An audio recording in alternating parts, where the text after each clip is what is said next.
All right. Joanna, can you confirm you're seeing that? Yes, looks perfect. Good. Okay. Yeah.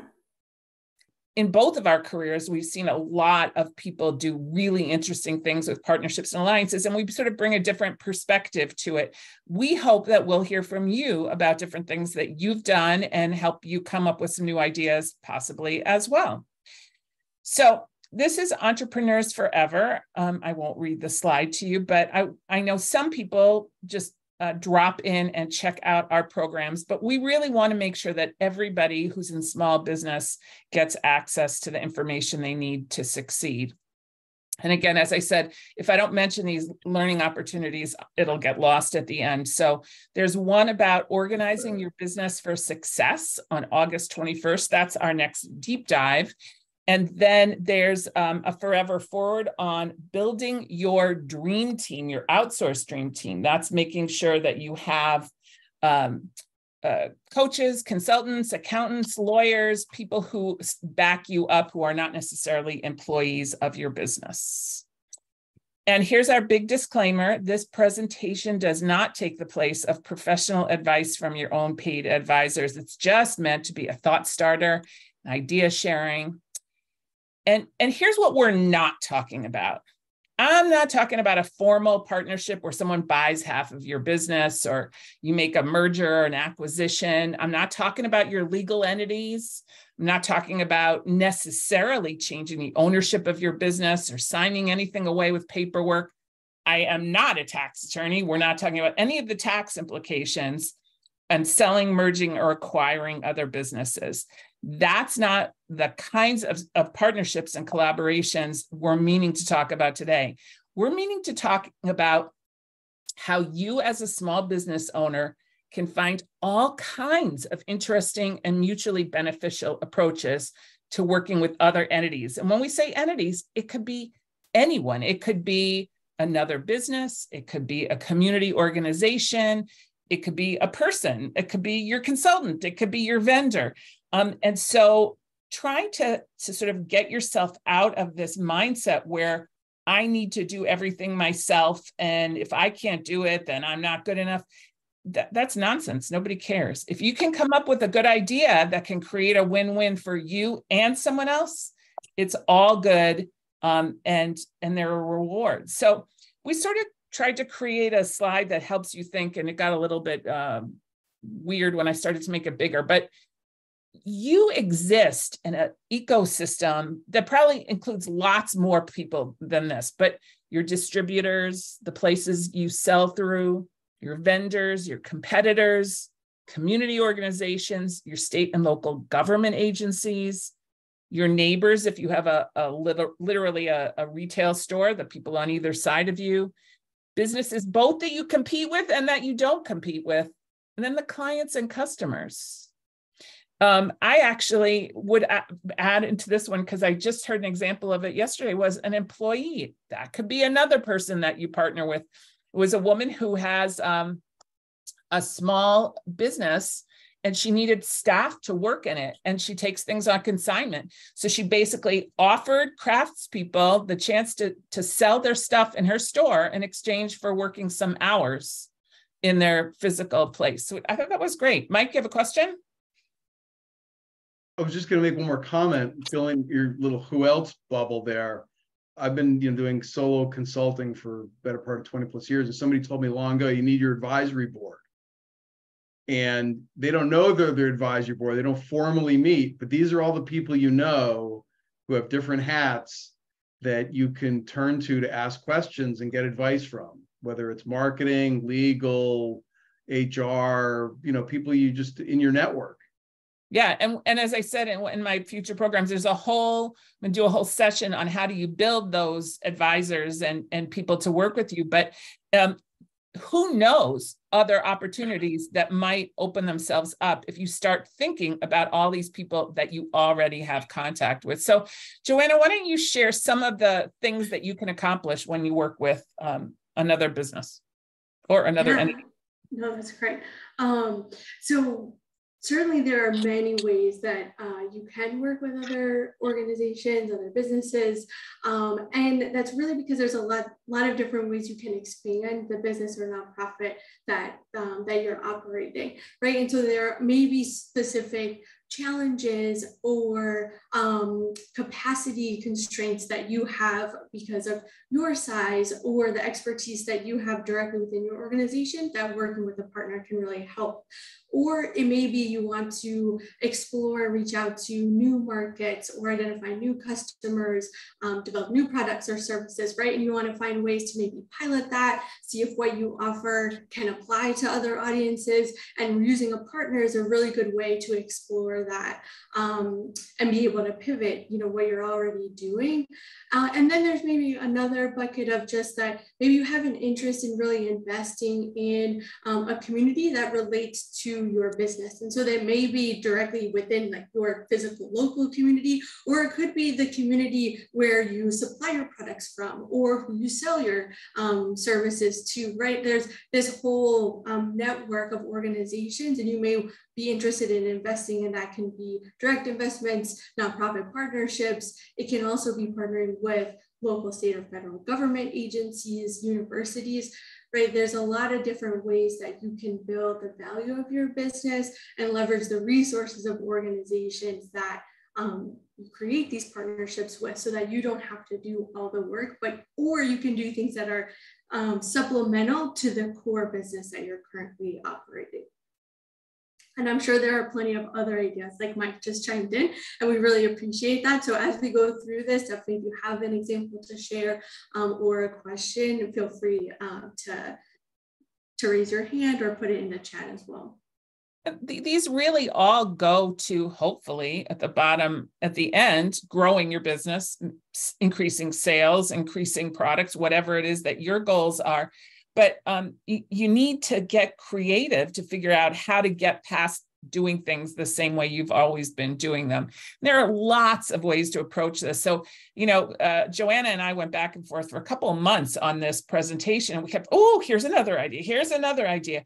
There are lots of potential ways to think about this. And we're just going to share some examples. Maybe they'll give you some thought starters. And at the end, as I said, we're going to stop the recording and, let you tell us about your business and see who can think of ideas, or heck, maybe we make some connections here. You never know. So this is a simple one-off win-win alliance. So Mike is probably familiar with this. Is the Adams Theater, which is under renovation in Adams, Massachusetts. And Laugh Dealers is our guy, Charlie Nadler, did a comedy show there. He cooperated with the Adams Theater, which wanted to bring a show there. He wanted to bring an audience. He brought a nationally known comedian in as the headliner. And then there was a local restaurant called Bountifare that catered the dinner beforehand. So it was these three entities all wanted things. The theater needed great shows to bring new people in. Laugh Dealers needed an audience. He needed a place that already had a list that he could start marketing to who might not know about him already. And the restaurant can fit only X number of people in the restaurant every night, but by doing a catering job here, they exposed their menu and it was pretty good. And it made it easier for us as audience members to be able to eat there at those little tables in the back while we were watching the show. So a simple, easy, one-off, win-win-win situation. And here's two different things that you've seen all the time and you probably never registered. Oh, that's an interesting collaboration. There's a Starbucks in my local Target. I don't know about you. It always seems to be closed when I'm there, but we won't go there right now. But the people at Target realized that they could offer this service to the people who are there. And Starbucks has a store within a Target where they wouldn't have real estate. And I can promise you in Lanesboro, Massachusetts, they weren't putting up a Starbucks. Oh, there's a Dunkin'. The other thing you probably, again, never noticed, when you flip over your grocery receipt, there's advertising on the back. This is just a simple, who else sells to the same people I do? The grocery store sells to the same people as the pet store. It's a non-competitive, easy, ongoing win-win alliance. Now, this can be dangerous. So this is an example. This is the front page of Business Week. Maybe 2 months ago, it was a formal joint venture between Adidas and Yeezy. Do you all know how this one ended? Yeah. Adidas had so much invested in this guy's name and his ownership and partial ownership of those shoes. They're literally unloading the shoes because they have so much inventory since they broke it off. This is the don't put all your eggs in one basket. And this one was a literal, probably a signed serious partnership agreement that, was pretty risky. Adidas really stopped selling on their own and counted on the Yeezy name to move product. So this gets complicated when you, for instance, hire another celebrity for something, or you stop doing what you're good at doing and put too much on the other partner. So I felt like I needed to put one cautionary slide in there for that. Here's another simple one from my backyard, Berkshire Running Center. Great shoes. They are the hub for where you learn about the running community in our area. Do they sell a lot of shoes because of it? You bet they do, because you want to support the local business that's letting you know about the races and the triathlons and the practice races. So they are giving back to the community, but ultimately, this is great for them and their business. Here's a way that's a little bit more structured, creating a collaborative group for cross referrals. So the first group I'm going to talk about this is a real group that started in California. It was people who sell to those going through divorces. So they called themselves the Divorce Professional Support Group. There was an attorney, but there was also a mediator. There was a therapist, a financial planner, a realtor, because if you're a man or a woman going through a divorce, you're probably going to need some help with mental health. You're going to need someone to represent you in the divorce.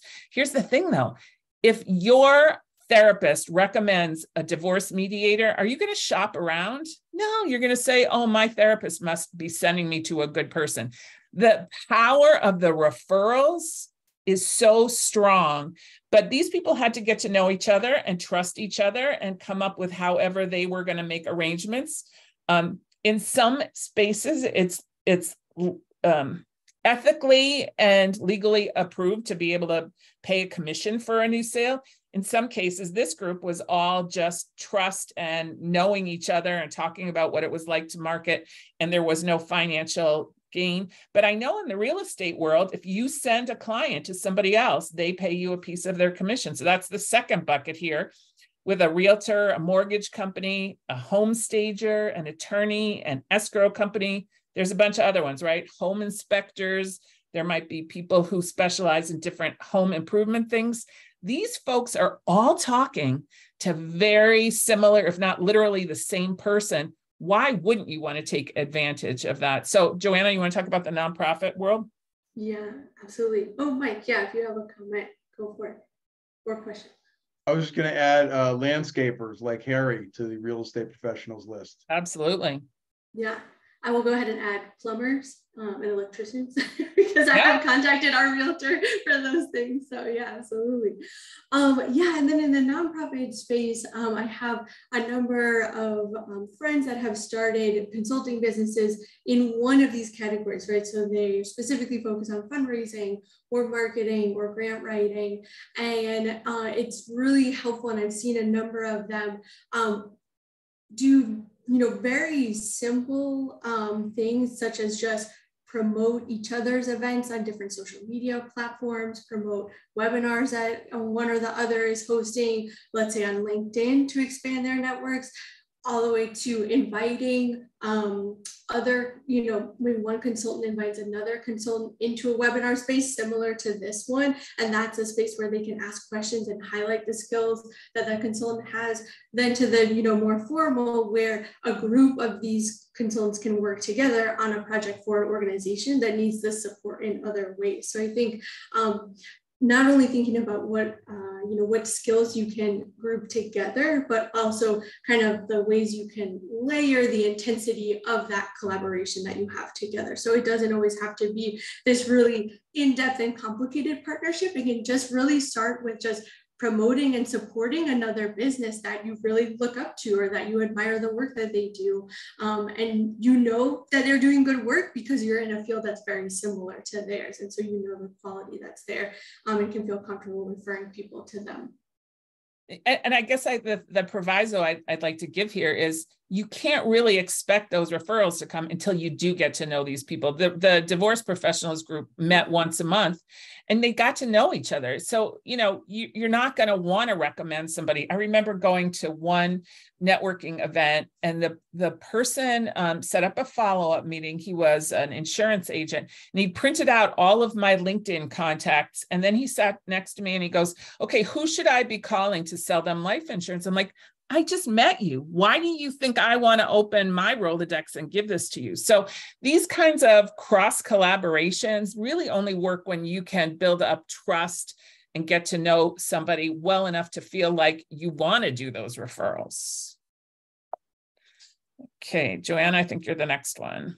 Yeah. And this kind of builds on what we were just talking about, in that within this idea of cross referrals, you can think about running an event together. And that can be something that highlights other professionals that are in areas of business similar to yours. And it can also be thinking about, how do I maybe partner with my customers in a way that I'm not only providing them a product or service, but I'm really thinking about what needs do my customers have, and how can I maybe bring them into an area so that they can address a certain aspect of their business, and I can help support that even though it's not my core business. And so this is an example that I have from a colleague that I work with on this board of directors that I'm on in the coffee industry. This is a coffee roasting company. They're based in the UK, but they sell roasted and packaged coffee to a variety of companies of different sizes. And so they provide the roasted coffee, and they also provide the packaging support.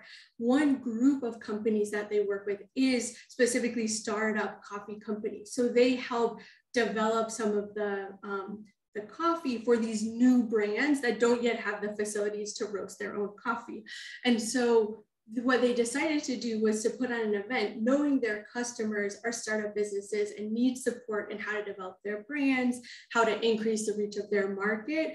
They invited those customers, and then they invited speakers that are long-term professionals in market analytics, in the restaurant industry, insights and marketing needs, and how to identify your customer and develop your brand identity, but specifically for small startup businesses. And then also like coffee consultants, right? So there's an industry specific professional as well. And so this is just a thing where it doesn't have to be an ongoing support, but it can just be one example.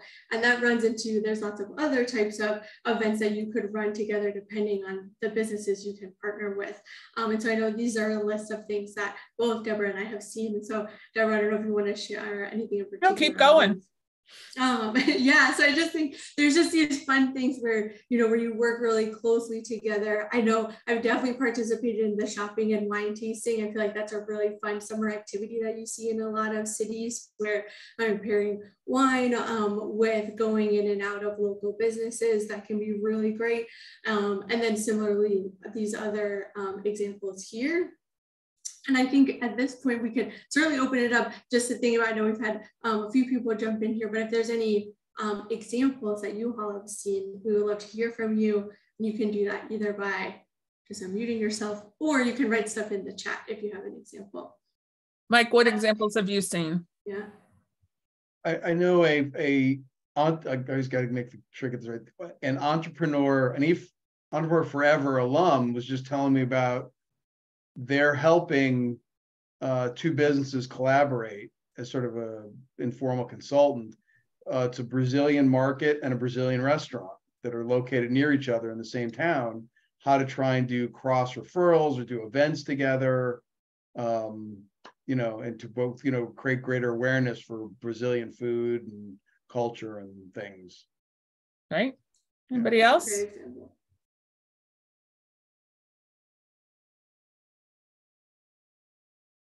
Okay, we'll come back later.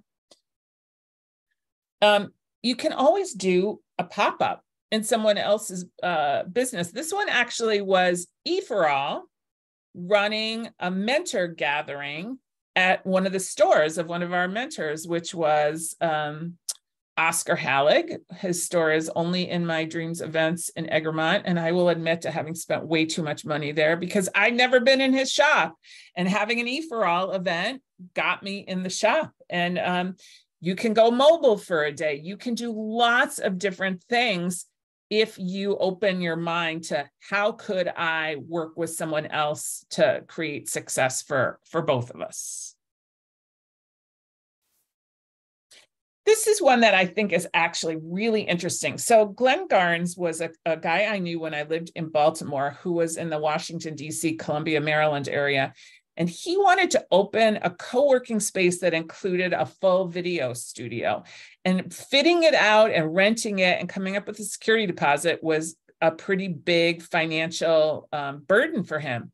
So he basically created almost like a co-op and had people prepay for their office space and their access to the video equipment that helped him foot the bill to build it. And he built, and then it also created an instant community and start a bunch of smaller businesses who are all going to be co-located for their working space. And I thought it was a really creative way to work together to create something brand new. This was just an example I heard of, but I'm sure that people have heard of other things where it's a product or a program that maybe you couldn't do on your own, but if you could bring people together, that there's all kinds of power in that togetherness.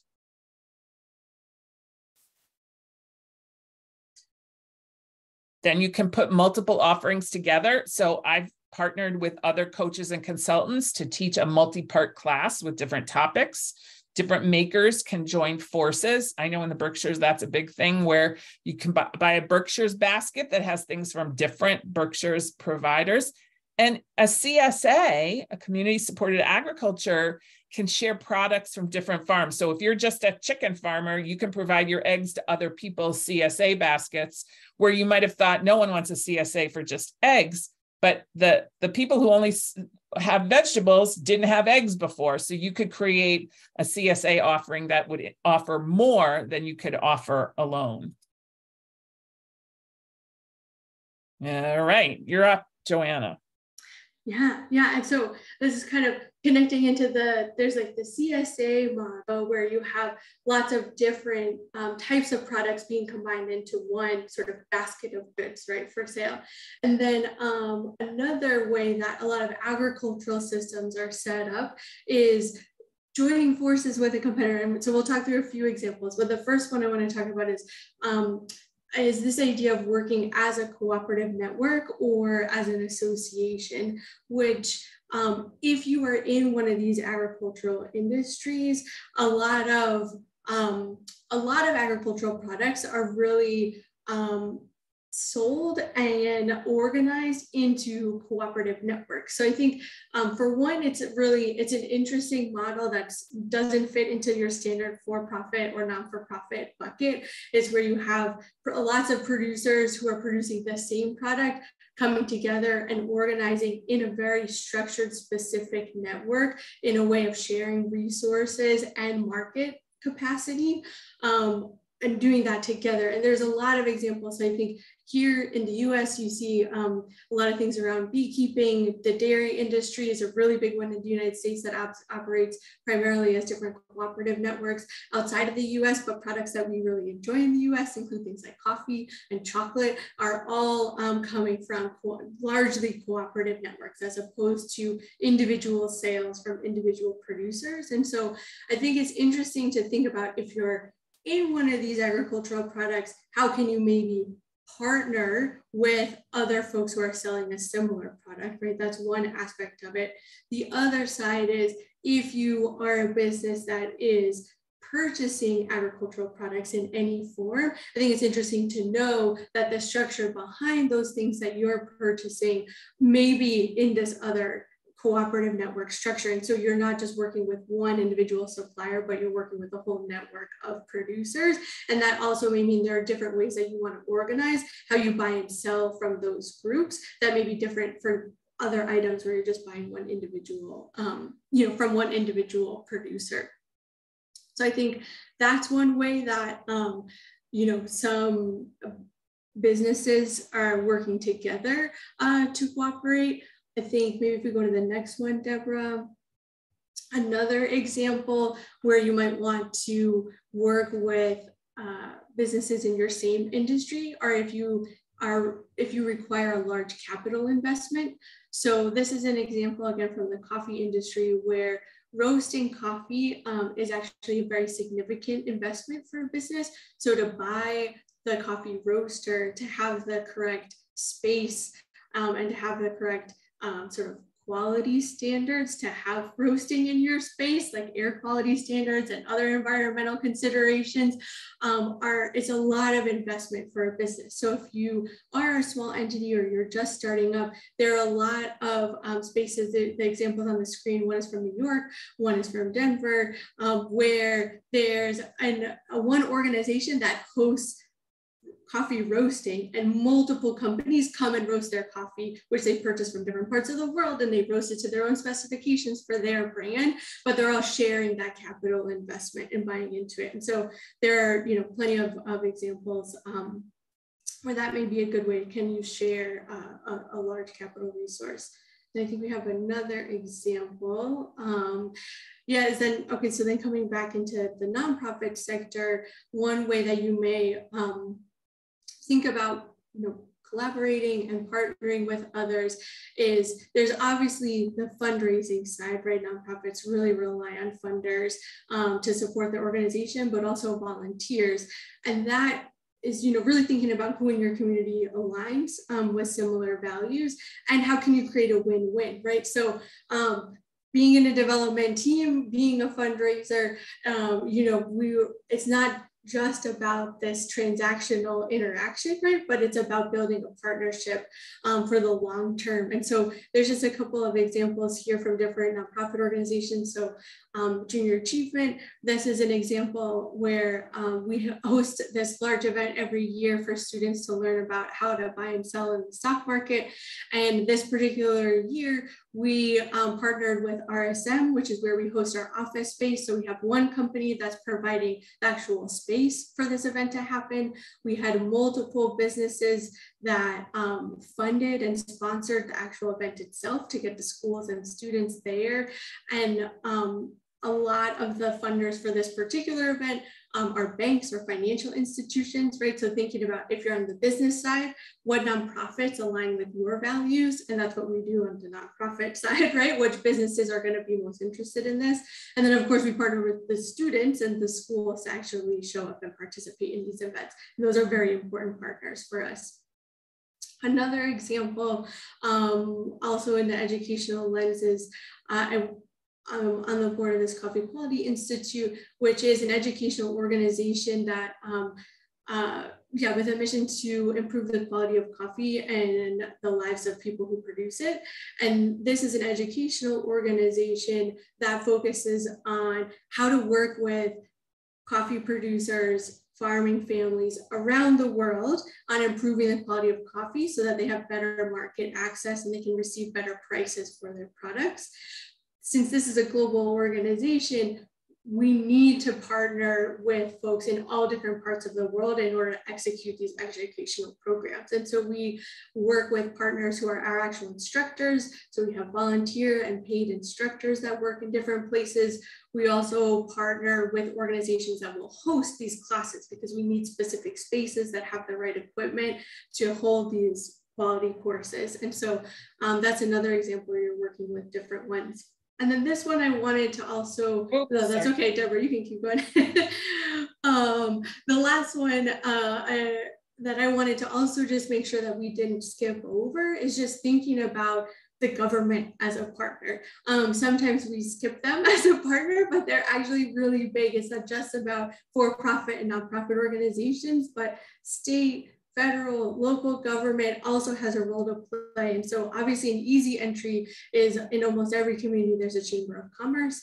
And that's a great resource to even just know what other businesses are in your area or potentially in your industry. They also provide a lot of information on policies changes that may be coming through in your local community.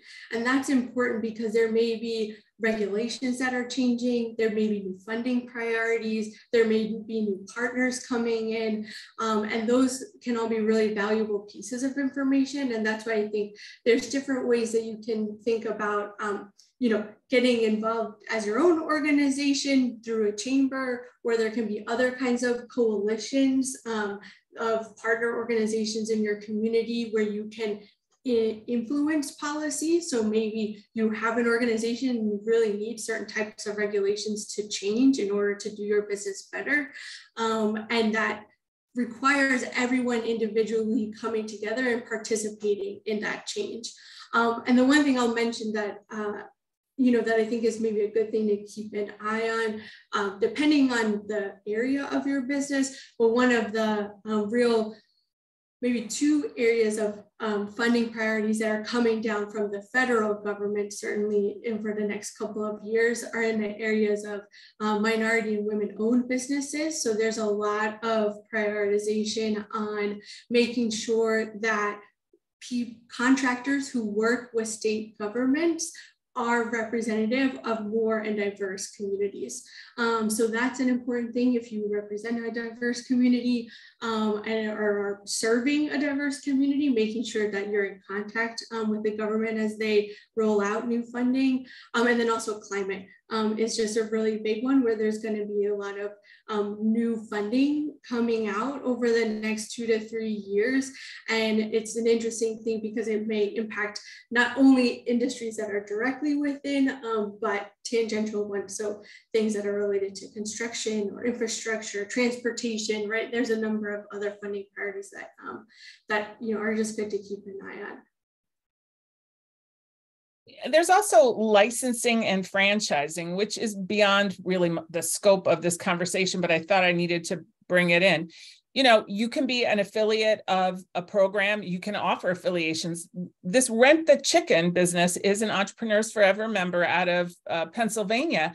And their business is, if Harry decides he wants to have chickens in his backyard, but he kind of wants to test the idea first, they come in and they put a chicken coop with your first set of chickens and tell you how to do it and tell you what the feed is.